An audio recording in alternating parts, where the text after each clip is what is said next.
예, 원래 성경의 능력으로 부흥하는 교회가 피오입니다. 그래서 어쨌든 사도행전을 제가 좀 빨리 하고 싶어서 마가복음을 한 장씩 이렇게 막 묶어서 빨리 진행했었습니다.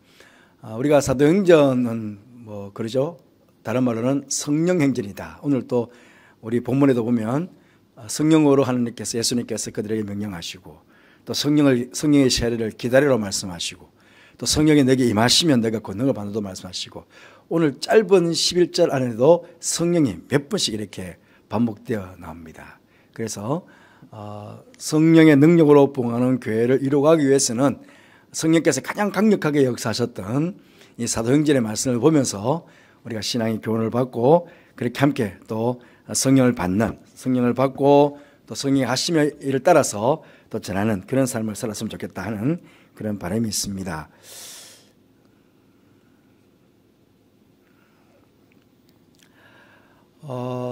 사도행전은요, 예수님 성천 이후에 30년가량의 기록을 담고 있습니다. AD 70년에 예루살렘이 멸망했거든요. 그러니까 이 지금 사도행전은 그 멸망 전에까지의 내용이에요. 만약에 예루살렘이 멸망되었다면 아마 멸망된 기사가 나올 거예요. 어디든지 이렇게 해서 예루살렘이 멸망당했다는 뭐 그런 기사가 역사적인 사건이 나올 텐데, 특히 누가는요, 여러분 잘 아시는 대로 이건 지금 누가가 기록한 거잖아요. 누가는 의사이기도 하고 역사가이기도 했습니다. 그래서 역사적인 사건들을 잘 이렇게 나열하는데요. 오늘 40일 동안 여기 계셨다 하는 것도 사도행전만 나옵니다. 그러니까 역사적인 사건을, 역사적 사실들을 이렇게 누가는 잘 기록하고 있다는 것을 우리가 보게 되거든요. 그 예루살렘 멸망 전에 기록되어 있다는 것이고, AD 64년부터 네로 황제가 박해가 이제 기독교 시작이 됩니다. 그러니까 아마 박해받기 전이었을 거다. 왜냐하면 사도 바울이 가이사에게 항소하잖아요. 사도행전 우리가 마지막, 여러분 사도행전 내용 잘 알지 않습니까? 사도행전을 보면 마지막쯤 가면 바울 사도가 총독에게 나는 가이사에게 내가 이 재판을 받고 싶다. 그래가지고 지금 로마로 압송되어 가지 않습니까? 그러니까 틀림없이 네로 황제 박해 전일 거다. 아니, 기독교를 박해하는 황제에게 기독교인이 상소한다면 당연히 사형이죠. 그러니까 아마 기독교 박해 전이었을 것이다. 황제의 박해 전이었을 것이다 하는 것이죠. 그러니까 지금 바울이 로마로 압송되어 가는 것까지 기록되어 있잖아요. 그래 놓고 보면 아마 AD 61년에서 63년 사이에 이 사도행전이 기록되었을 것이다. 그렇게 볼 수 있습니다. 아니면 63년과 64년 그 어간에 기록됐을 것이다. 우리 성경학자들은 그렇게 보고 있습니다. 우리가 사도행전을 이제 시작하기 전에 좀 몇 가지 서론적인 이야기를 좀 했으면 좋겠어요. 복음화가 이제 유대에서부터 이제 퍼져나가잖아요. 그러면 하나님께서 그냥 아무런 준비 없이 하셨을까? 그건 아니었을 것 같아요. 성경학자들이 이제 성경을 보면서 또 역사적인 사건을 보면서 이렇게 풀어놓은 것을 보면요, 성경을 보면 때가 참해, 때가 찼다 그런 얘기가 말하거든요. 이제는 하나님 나라의 복음이 이제 세상 가운데로 전파되어 나가야 될 때가 되었다 하는 그런 차원입니다. 그래서 사도행전은 결국은 그 때가 되어가지고 이제 하나님의 복음이 세상 가운데로 이제 전파되어 나가는 그런 과정이지요. 그 과정이 대교오기까지 역사가 많이 어찌 보면 복음이 전파될 수 있도록 많이 무르익어 왔다 하는 것이죠.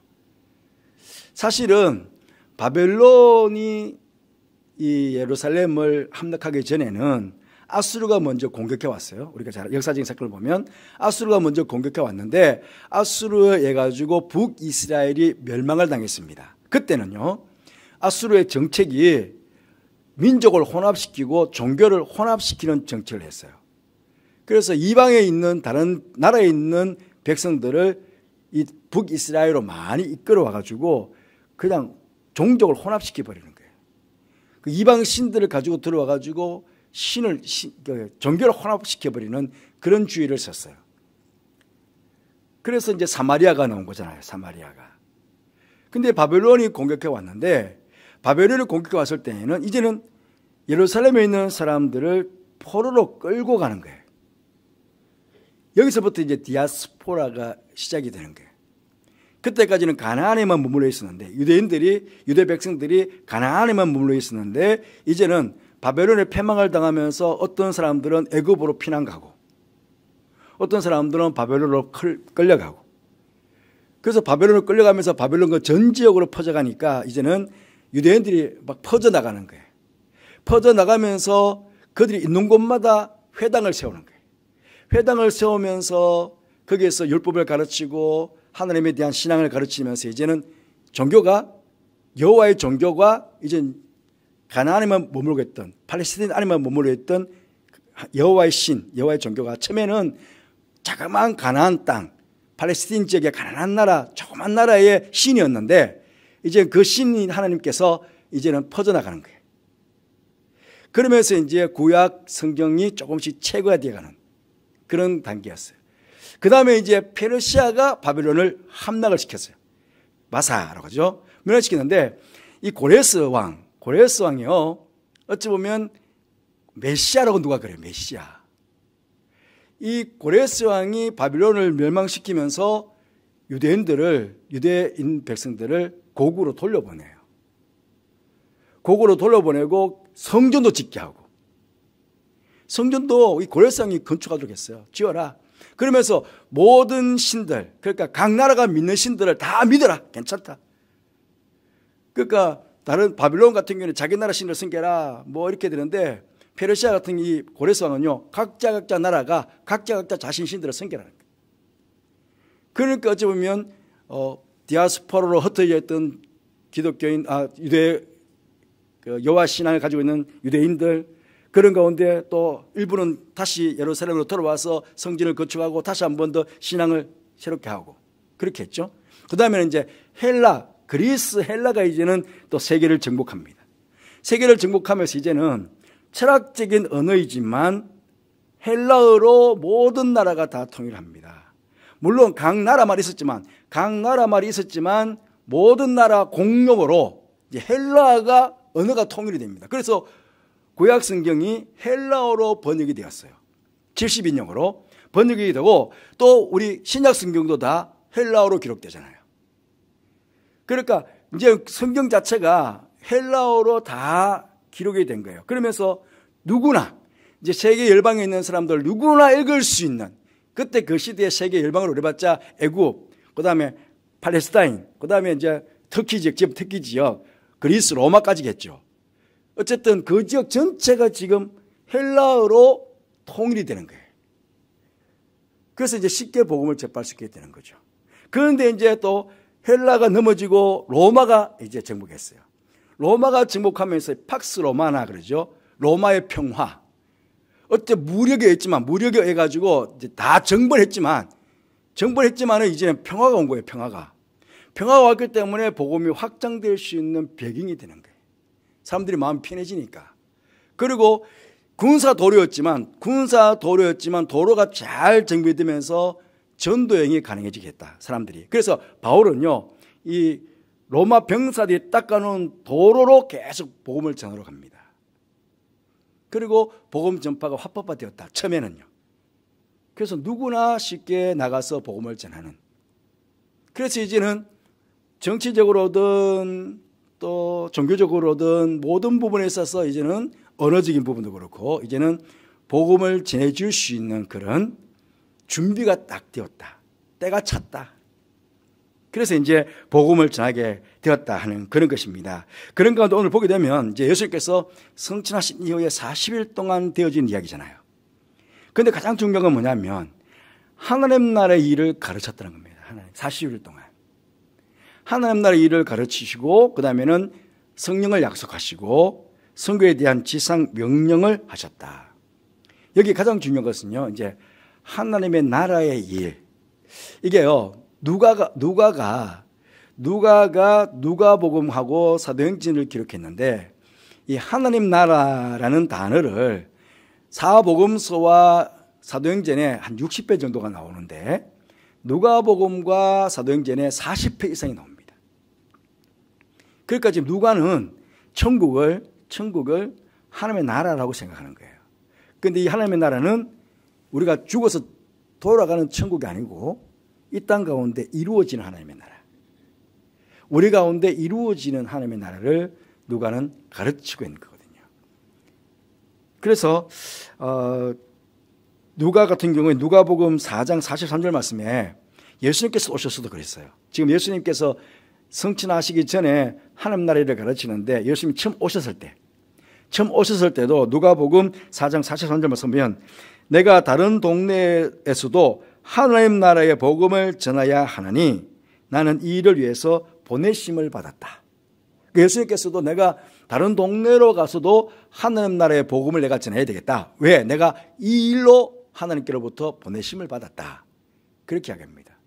그래서 하나님의 나라, 하나님 나라의 복음, 그 복음을 통해 가지고 이 땅 가운데 하나님의 나라를 세워가는 것이죠.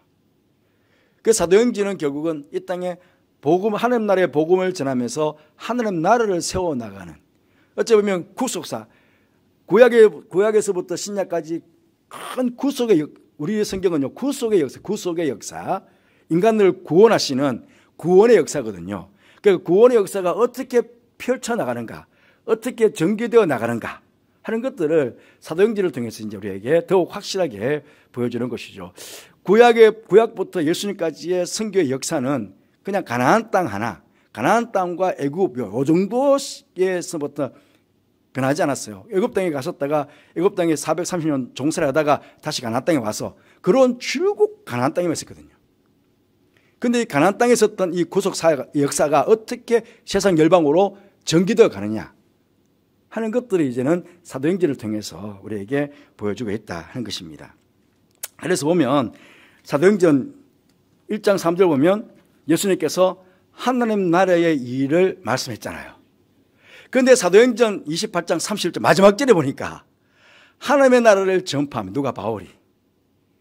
예수님께서 하나님 나라의 일을 말씀했어요. 제자들에게 가르쳤어요. 그래서 사도 바울도 이제 하나님 나라의 말씀을 이제 배웠잖아요. 들었잖아요. 그러니까 이제는 사도들이 바울이 마지막에 하나님 나라를 전파하는 거예요. 그래서 사도행전은 처음부터 끝까지 어찌 보면 하나님의 나라에 대한 복음을 어떻게 세상 가운데 전하고 있는가 하는 것들을 잘 보여준다. 방향을 잘 보여준다. 그렇게 볼 수 있습니다. 그러면 하나님의 나라 자꾸 이야기하는데 그럼 하나님의 나라는 뭐냐? 하나님의 나라는요, 예수님의 초림 때 이미 이 땅 가운데 이루어졌어요. 그 때가 참해. 그러니까 하나님의 천국이 가까이 왔으니까 회개하고 복음을 믿어라. 하나님의 나라가 임했어요. 예수님께서 초림하실 때 이미 예수님과 함께 임해졌는데, 그런데 지리적으로는요 팔레스타인, 그러니까 가나안 땅, 그 이스라엘 땅, 거기에만 딱 있었잖아요. 하나님 나라가. 예수님께서 민족적으로도요 이스라엘 민족밖에 하나님의 나라가 아직 임하지 않았어요. 왜냐하면 예수님께서도 내가 이스라엘 나라에 잃어버린 자를 찾기 위해서 왔다 그랬거든요. 그 이스라엘 잃어버린 자가 누굽니까? 이스라엘 민족. 예수님께서도 그렇게 말씀하셔서 처음에 오셨습니다. 그러니까 하나님의 나라가 임했는데 초림 때 오셔가지고 지리적으로는 팔레스타인 지역, 민족적으로도 팔레스타인에 있는 이스라엘 사람들. 그런데 예수님의 순환과 인류 구원의 사역을 십자가에서 이루신 후에는 이게 이제 하나님 나라가 딱 뭉쳐있던 것들이 이제 좀 전에도 말씀드렸지만은 퍼져나가는 거예요. 모든 나라와 모든 민족으로. 모든 나라와 모든 민족으로 하나님 나라가 퍼져나가는데 그 역할을 누가 하느냐? 바로 사도와 그때 예수님께서 세우신 교회와 이제 교회 안에 있는 우리 성도들이 이 일들을 이루어가야 된다 하는 것들을 이제 사도행전을 통해서 우리에게 보여준다. 그렇게 말씀할 수 있겠습니다. 그런데 오늘 서론적으로 보면 예수님께서 성천하십니다. 성천하시면서 동시에 지금 천사들이 두 사람이 너희들이 멍청하게 보고 있지 말고 하늘로 올라가신 이 사람은, 이분은 너희들이 본 그대로 다시 올 거다고 그랬거든요. 그러니까 오늘 1절부터 11절까지는 예수께서 성취하시고 재림에 대한 예언까지 주세요. 그래서 어찌 보면요, 이제 우리가 그 신앙을 고백할 때에 예수 그리스도의 탄생, 예수 그리스도의 죽음, 예수 그리스도의 부활, 예수 그리스도의 성천과 재림이 다 아닙니까? 그러니까 이제 성천과 재림이, 성천도 이루어졌고 이제 마지막 재림이 남았어요. 그러니까 성천과 재림 사이에, 성천과 재림 사이에 그러면 그 사이에 어떤 일이 일어나야 될 거냐. 그 예수께서는 이걸 말씀하시는 거거든요. 성천과 재림 사이에 어떤 일이 일어나야 되느냐. 첫 번째로는 땅끝까지 복음이, 하나님 나라의 복음이 전파될 거다. 예수님께서. 그러니까 성천과 재림 사이에, 그러면 재림은 언제? 땅끝까지 복음이 전파되면 그때 재림이 임하실 것이고 하나님의 나라가 이 땅 가운데 완성되게 될 거다. 그 이야기를 하십니다. 그리고 성천과 재림 사이에 있는 교회 성도들, 그러니까 우리가 지금 다 성천과 재림 사이에 있잖아요. 지금 다 성천하셨고 2000년 전에 이미 성천하셨고 아직 하나님께서 예수께서 재림하지 않았으니까 우리는 지금 성천과 재림 사이에 있는 거예요. 그래서 성천과 재림 사이에 어떤 일이 나느냐면 땅끝까지 복음이 전파되고, 그 전파되면은 그때 주님의 재림하실 것이고 하나님 나라가 완성될 건데, 그때까지 제자들과 교회의 지상 과제는 성령의 능력을 힘입어 가지고 그 복음을 땅끝까지 전파하는 것. 이것이 지금 서론 부분에서 주님께서 우리에게 강력하게 보여주시는 메시지다 하는 것을 말씀을 드릴 수 있겠습니다. 이제 그러면서 본문으로 들어가 보면 1절에 데오빌로여 내가 먼저 쓴 글이 바로 누가복음입니다. 누가복음 1절에 보면 1장 2절인가에 보면 누가가 데오빌로 각하에게 그렇게 이야기합니다. 그래서 지금 사도행전은 데오빌로로 나오는데 누가 보면 데오빌로 각하로 갑니다. 이 각하라는 존칭은 아마 로마의 고위급 인사였을 거다. 혹은 로마의 총독 정도 되는 사람이었을 것이다. 그런데 이 데오빌로라는 뜻이 뭐냐면 테오 하나님, 필로스 사랑입니다. 그러니까 하나님의 사랑을 받는 자예요. 그러나 아마 이 로마의 고관이면서도 예수 그리스도를 믿는 사람이 그래서 이 예수 그리스도에 대해서 관심을 가지고 예수 그리스도를 믿게 되니까 이분에게 먼저 편지로 이렇게 예수님께서 어떤 사역을 하시는지에 대한 것들을 쓰는 거예요. 그래서 처음에는 예수님의 행적들을 먼저 써서 주었고, 이제는 뒤로는 예수님 돌아가신 이후부터 어떤 일이 일어났는지에 대해서 역사가로서 사도들의 행적들을 기록해가지고 데오빌로에게 편지로 이렇게 보내는 것을 우리가 보게 됩니다. 그리고 또 하나 이제 주목해 보는 건 뭐냐면 이제 교회가 시작됩니다. 교회가 시작되니까 이제 함께 모이사, 함께 모여, 오늘 또 6절에도 보면 6절의 말씀에도 그렇죠. 그들이 모였을 때에 이제 모이는 거거든요. 모이는 거. 함께 모였다 하는 것입니다. 그리고 함께 모여서 사도들과 함께 모였는데 그들에게 분부하여 이르되 예루살렘을 떠나지 말라 합니다. 이제 모이는 교회와 흩어지는 교회가 이루어지는 겁니다. 모이는 교회와 흩어지는 교회. 부르심받은 교회는 모이는 교회입니다. 그래서 우리가 사도와 함께 모였어. 이게 모이는 교회입니다. 이제 모여서 사명을 받고는 이제 나가는 거거든요. 에클레시아, 우리 교회를 에클레시아라고 합니다. 부름받은 자의 모임, 구원받은 자의 모임, 부름받은 자의 모임이 에클레시아 교회입니다. 그래서 함께 모였다는 것은 에클레시아가 되었다, 교회가 되었다는 거예요. 이제 그들에게 분부하여서 처음에는 이제 예루살렘을 떠나지 말라 그렇게 이야기합니다. 먼저 이걸 좀 보여주면요, 이게 막 제가 선명한 사진을 좀 찾아보려고 했는데 이게 그림이니까 선명한 사진이 없더라고요. 대강을 설명드려보면 여기가 베다니, 여기가 예수님께서 나귀 새끼를 타고 예루살렘에 사셨던 이렇게 벳박입니다. 벳박에. 그리고 요쯤이 마가 다락방이 있습니다. 마가 다락방이 있는데 함께 모였다. 그래서 성경학자들이 사도들과 함께 예수님께서 모였다. 보통 우리가 지금 예수님께서 마지막 돌아가시기 전날 밤 성찬행했던 곳이 마가 다락방이었을 것이라고 하거든요. 그래서 어떤 학자들은 함께 모였을 때는 아마 이 마가 다락방 여기에 모였을 것이다 라고 하는 학자들이 있는가 하면, 또한 학자들은 사도행전 뒤로 가보면 계속 어디서 모이냐면요, 솔로몬 행각에서 모인다. 솔로몬 행각에서 믿는 자들이 모였다고 그러거든요. 그래서 솔로몬 행각이 뭐냐면 이 부분이 솔로몬 행각입니다.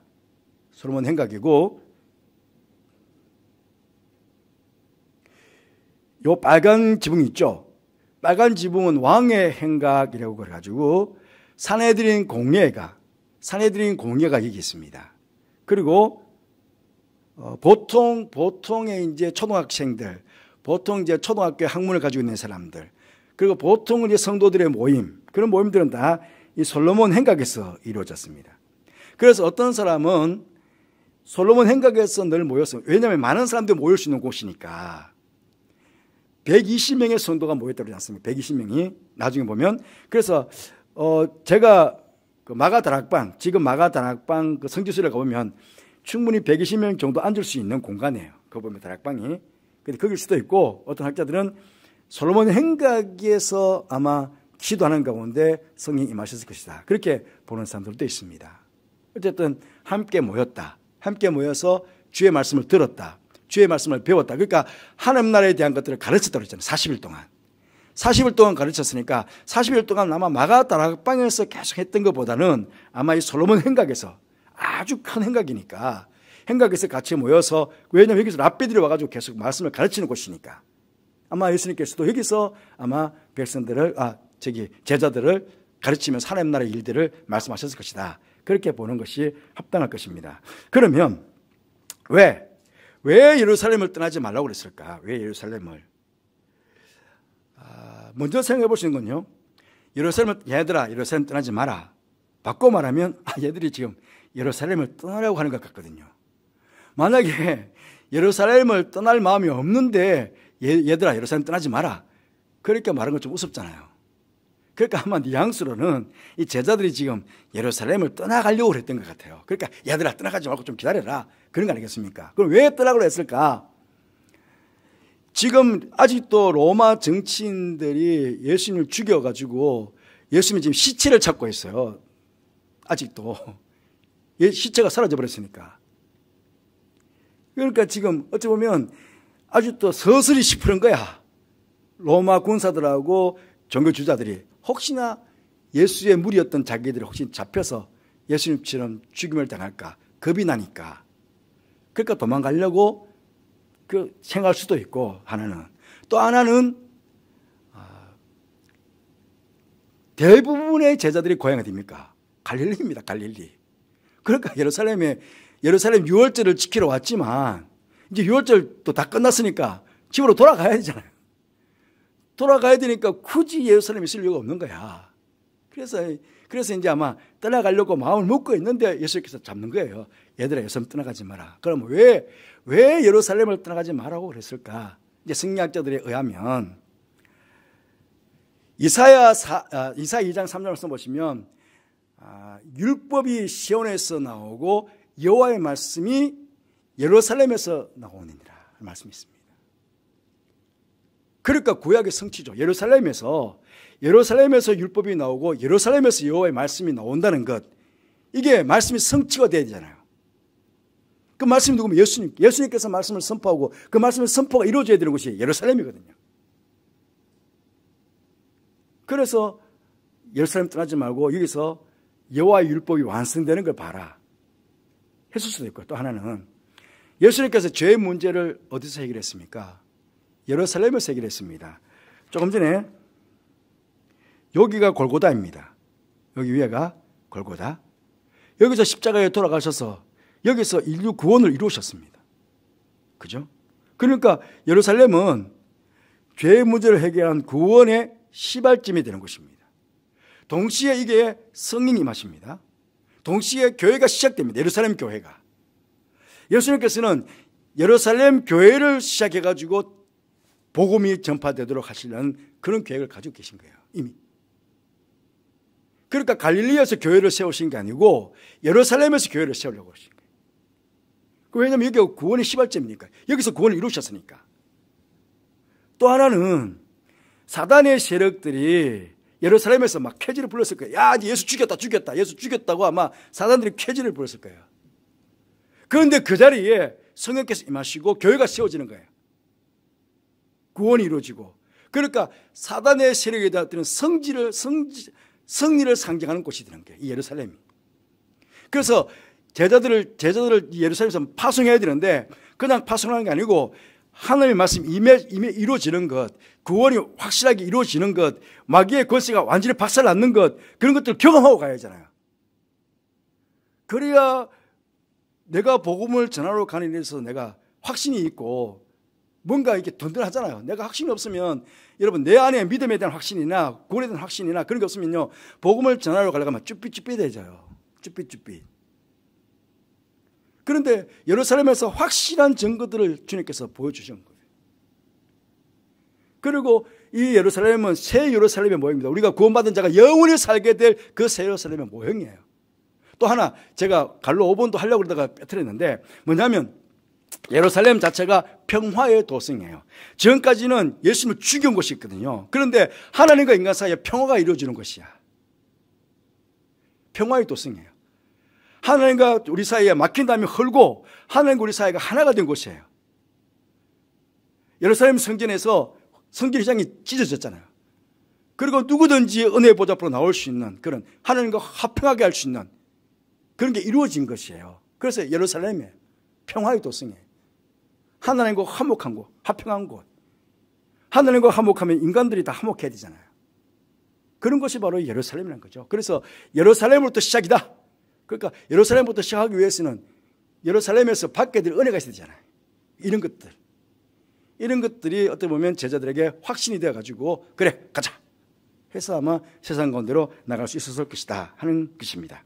또 그들이 또 모였다. 모였을 때 예수님께 쫓는다. 지금 예수님은 하나님의 나라가 이루어질 거다. 하나님의 나라에 대한 이야기를 하는데 그 하나님보다는 나라의 중앙쯤에 가잖아요. 그러니까 사람은요 자기가 듣고 싶은 걸 들어. 때로는요 자기가 듣고 싶은 걸 들어. 아무리 말해도 그냥 대체적으로 막 흘려듣고 내가 듣고 싶은 말 있으면 그거 싹 들어. 그러니까 나라라는 말을 자꾸 들으니까 우리 나라가 회복되는 갑다. 그러니까 이스라엘나라가 회복되는 게 이때입니까? 하나님의 나라가 아니고 하나님의 나라인데 하자는 빼고 하나님을 빼버리고 이스라엘 나라를 회복하신 이때니까 하고 그렇게 묻는 거죠. 그러니까 얼마나 미련합니까? 계속 예수님께서 40일 동안 하나님의 나라에 대한 이야기를 계속하고 있는데 자기들은 하나님을 빼고 이스라엘 나라로만 듣는 거예요. 지금 자기들이 듣고 싶은 말로 듣고 있는 거예요. 지금 이게 우리 연약함이에요. 그래서 우리가 영적인 기회를 활짝 열어야 되는 게 얼마나 중요한 거예요. 그래서 이스라엘 나라 회복하심 이때니까로 가니까 예수님께서요 완전 동문서답을 해버려요. 동문서답을. 이스라엘 나라가 회복하심 이때니까 답은요 그래 혹은 아니다. 두 가지 아닙니까? 그래 이스라엘 나라 회복하심 이때니까 아니? 아니면 그래. 다 같이 두 개예요. 두 개 중에 하나예요. 그런데 예수님께서 이 답하지 않으시고 완전히 동문서답 하셔요. 때와 시기는 아버지께서 자기의 권한에 두셨으니 내가 알 바 아니요. 지금 이스라엘 나라를 회복하심이 있다니까 묻는데 예수님께서는 완전히 엉뚱한 대답을 하세요. 때와 시기는 아버지께서 자기의 권한에 두셨으니 내가 알 바가 아니다.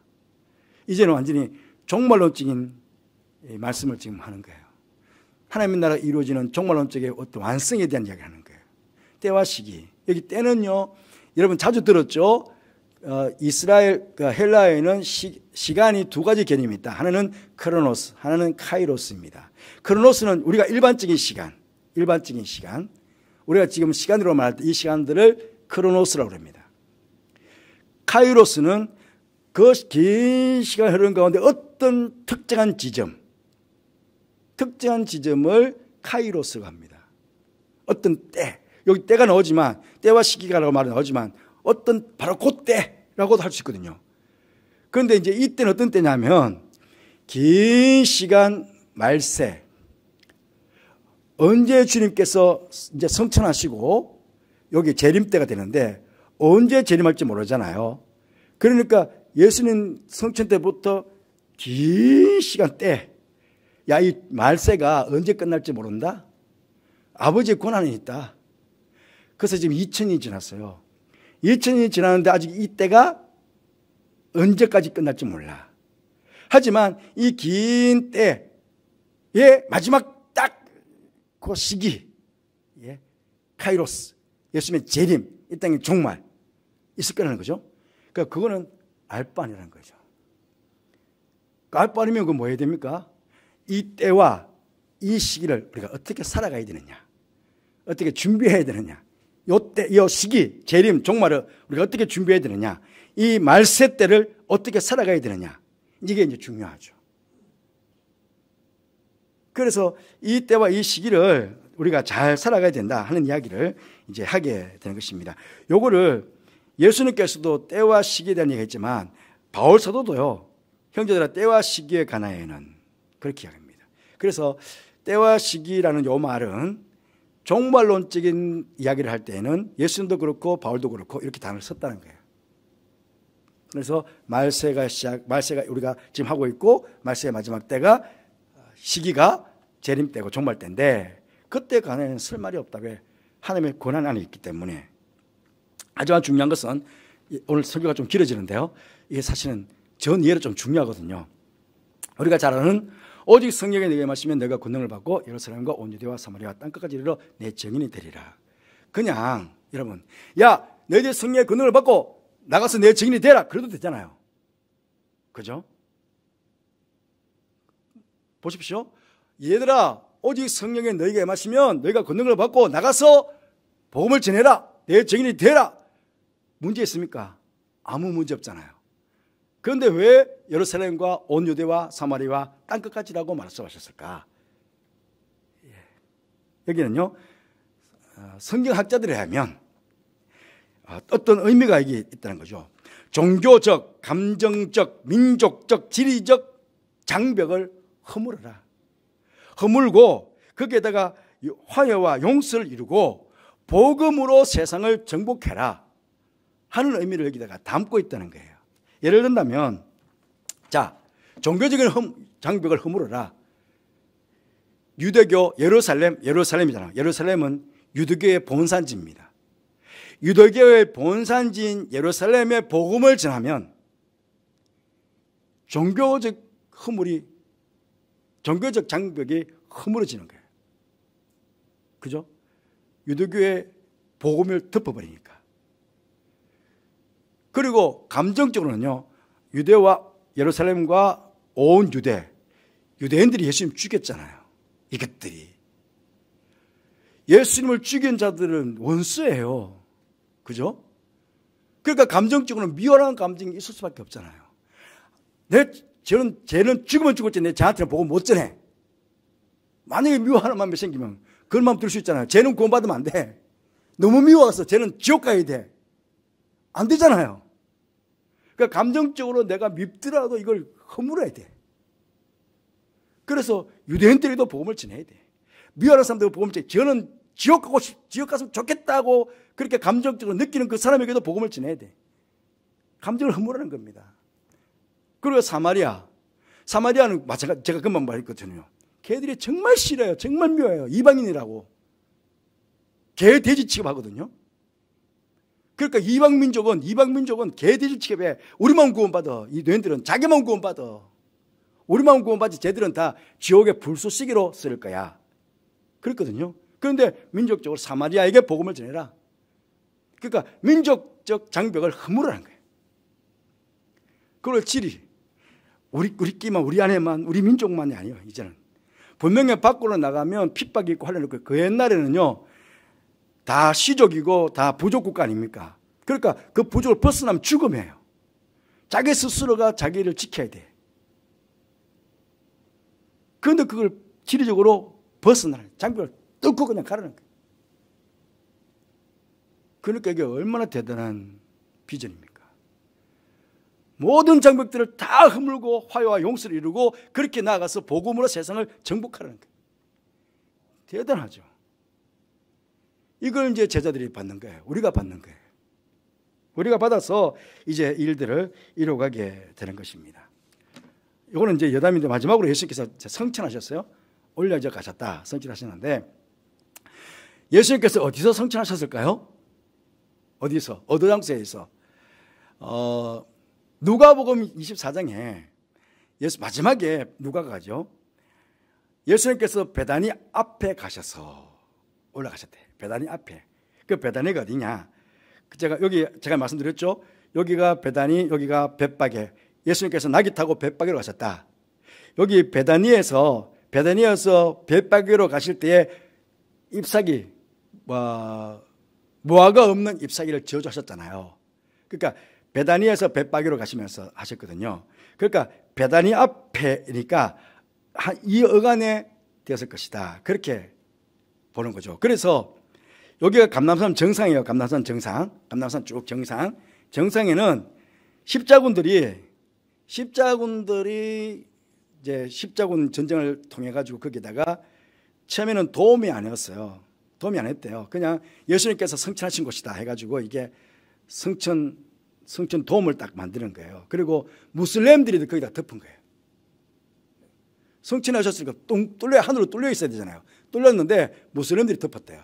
그런데 그 안에 보면 예수님께서 발을 밟으신 거 딱 밟고 올라가신 곳이 이렇게 돌로 이렇게 아마 성지순례 가보시면 이렇게 보게 됩니다. 그런데 여기는 또 다른 곳에 이제 또 있어요. 이게 옆에 있는데 이거는 성천탑이에요. 이거는 그리스 정교회에서 베다니 앞이라고 그랬으니까 베다니 앞쪽에 여기에 성천탑을 세워놓고 여기서 아마 예수님께서 성천하실 것이다. 그렇게 보고 있는데 어디가 중요한지는 아니죠. 하지만 어쨌든 감람산 그 어간에서 예수님께서 성천하셨을 것이다. 우리가 그렇게 보면 되겠습니다. 그런데 이제 중요한 것은 성천하셨잖아요. 너희들이 본 그대로 다시 온다고 그랬으니까 지금 언제 오실지 모르니까 우리는 때와 시기는 아버지 앞에 있지만 그러나 우리는 무화과 나무의 때를 보면서 시기를 분별하라고 그랬어요. 분명히. 우리는 시기는 분별할 줄 알아야 돼요. 지혜롭게. 때와 귀한 아버지께 있기 때문에 우리가 멋대로 살다가 그냥 주님 만날 거야. 그거 아닙니다. 이제는 분명히 말세가 시작되었고 언제 올지 모르는 주님께서 오신 것을 알고 있기 때문에 우리가 지혜롭게 땅을 살아야 되거든요. 지혜롭게 땅을 사는 가운데 복음이 끝날 때 마지막 전파될 때쯤 온다고 그랬으니까 우리의 마지막 사명은 주의 복음을 전하는 것. 이게 마지막 사명을 가지고 우리가 나아가야 되겠습니다. 조금 오늘 설교가 길었는데요. 우리 함께 기도하십시다. 성령으로 충만케 하셔서 하나님 나라의 복음을 주님 오시는 그날까지 전하는 우리 교회와 성도들이 되게 해주시기를, 때와 시기를 분별할 수 있는 지혜를 주시고 넓게 기도하며 말세와 주님의 재림을 준비하는 지혜로운 성도들이 되게 해주시기를 하십시다. 이제 3월부터 시작되는 세세명 전도단, 넓푸른 대학, 문화교실 등을 통해서 복음이 전해지는 역사가 일어나게 해주시기를 세상 모든 민족이 찬양 이후에 함께 결단하며 결혼식을 하도록 하겠습니다.